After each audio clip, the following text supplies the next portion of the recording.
ലെബനനിൽ Israel തുടരുന്ന സൈനിക ആക്രമണങ്ങൾക്കിടെ തെക്കൻ ലെബനനിലെ പുരാതനമായ ഒരു ക്രൈസ്തവ ആശ്രമവും കന്യാസ്ത്രീകൾ നടത്തിയിരുന്ന സ്കൂളും ഇസ്രായേൽ സൈന്യം തകർത്തു. തെക്കൻ ലെബനനിലെ അതിർത്തി ഗ്രാമമായ ആൽമ അൽ ഷാബിൽ സ്ഥിതി ചെയ്യുന്ന വിൽ സ്കൂൾ, സെന്റ് ലിയോൺ ആശ്രമം എന്നിവയാണ് തകർക്കപ്പെട്ടത്.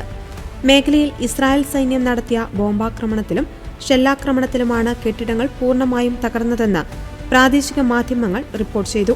പതിറ്റാണ്ടുകളായി പ്രദേശത്തെ കുട്ടികൾക്ക് വിദ്യാഭ്യാസം നൽകിയിരുന്ന സ്ഥാപനമായിരുന്നു ഇത്. യുദ്ധം രൂക്ഷമായതിനെ തുടർന്ന് കന്യാസ്ത്രീകളും വിദ്യാർത്ഥികളും നേരത്തെ തന്നെ ഇവിടെ നിന്ന് മാറിയിരുന്നു.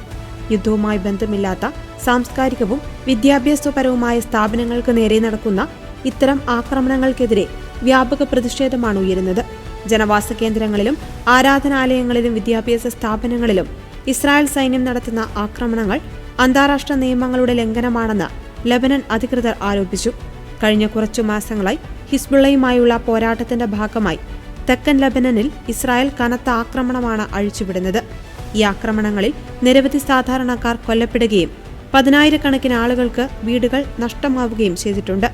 ക്രൈസ്തവ ഭൂരിപക്ഷ ഗ്രാമമായ ആൽമ അൽ ഷാബിലെ കാർഷിക മേഖലയ്ക്കും അടിസ്ഥാന സൗകര്യങ്ങൾക്കും ഇസ്രായേൽ ആക്രമണത്തിൽ കനത്ത നാശനഷ്ടങ്ങൾ സംഭവിച്ചിട്ടുണ്ട്. അതേസമയം ഹബ്ബൂഷ് നഗരവാസികളോട് നഗരത്തിൽ നിന്ന് കുറഞ്ഞത് 1 കിലോമീറ്ററെങ്കിലും മാറി നിൽക്കുവാൻ ഇസ്രായേൽ സൈനിക വക്താവ് കേണൽ അവിച്ചായ് അദ്രി നിർദ്ദേശിച്ചു. ഹിസ്ബുള്ളയുടെ കരാർ ലംഘനങ്ങൾക്കെതിരെ ശക്തമായി തിരിച്ചടിക്കുവാൻ സൈന്യം നിർബന്ധിതരായിരിക്കുകയാണെന്നും ജനങ്ങളെ ഉപദ്രവിക്കുവാൻ ഉദ്ദേശമില്ലെന്നും അദ്ദേഹം വ്യക്തമാക്കി. കഴിഞ്ഞ 24 മണിക്കൂറിനിടെ തെക്കൻ ലെബനനിലെ 40-ലധികം ഹിസ്ബുള്ള കേന്ദ്രങ്ങൾ തകർത്തതായും ഇസ്രായേൽ വ്യക്തമാക്കി.